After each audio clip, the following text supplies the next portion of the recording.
EU leaders across the bloc are breaking away from Brussels' vaccination strategy as citizens become increasingly frustrated with delays. The failures of the European Commission on the procurement of vaccine doses for European citizens have proven too hard to swallow for some EU leaders, who are now looking at China, Russia and Israel for alternatives.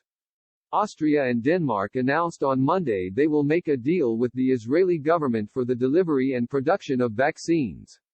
Israeli Prime Minister Benjamin Netanyahu said he discussed the new vaccine venture with the two European leaders who will meet him in person this week. Austria's Chancellor Sebastian Kurz and Denmark's Prime Minister Mette Frederiksen are expected in Israel this week to see Israel's rapid vaccine rollout up close. Mr. Netanyahu said the leaders will also talk about the idea of an international corporation for manufacturing vaccines. Mr. Kurz told German newspaper Bild the European Medicines Agency (EMA) is too slow to approve vaccines. He said, "We should no longer be dependent only on the EU for the production of second-generation vaccines." Slovakia is also breaking away from the bloc's vaccine strategy and joined Hungary in its partnership with Russia's Vladimir Putin to buy his Sputnik V vaccine. The Eastern European country's health minister said the government purchased 2 million doses of the vaccine, making it the second country in the EU to go ahead and purchase the jab, which is yet to be approved by the EMA. Slovakian Prime Minister Igor Matovic held a press conference on Monday at the Košice airport, where the first delivery of the vaccine arrived. He claimed the Russian vaccine will allow the country to speed up its vaccination program by 40%. European Commission President Ursula von der Leyen also received another blow when the Polish President Andrzej Duda announced he would buy vaccines from China. Mr. Duda had a phone call with Chinese President Xi Jinping yesterday. The Polish leader congratulated the communist president on his handling of the pandemic and pledged more bilateral cooperation between the two countries.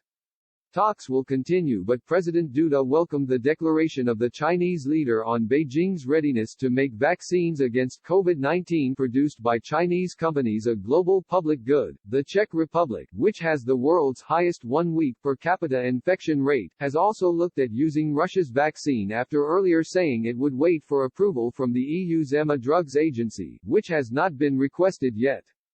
Czech Prime Minister Andrej Babiš said on Sunday the country could not wait.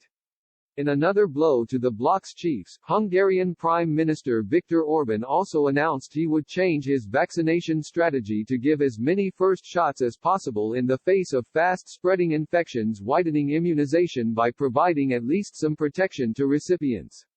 Following a British approach to vaccinations, Surgeon General Cecilia Muller said she expected new coronavirus cases to surge in the coming weeks, and so Hungary would try to stretch supplies by extending the period between the two jabs, while maintaining safety. Hungary is the first country in the European Union to authorize and use vaccines from Russia and China, causing unease among Western peers but contributing to a rapid rise in vaccinations as supplies now come from 5 manufacturers. Western procurement has also increased, with Hungary upping its order of Pfizer-BioNTech vaccines to 10.87 million from an earlier order of 6.5 million. The country also has orders from Moderna and AstraZeneca and expects to order supplies of the single-dose Johnson & Johnson vaccine once it becomes available in the EU. The new approach to vaccination means a 12-week gap between AstraZeneca shots and 35 days between Pfizer shots, just like in the UK. Italian Prime Minister Mario Draghi also urged EU leaders to follow Britain's approach at last week's EU Council summit.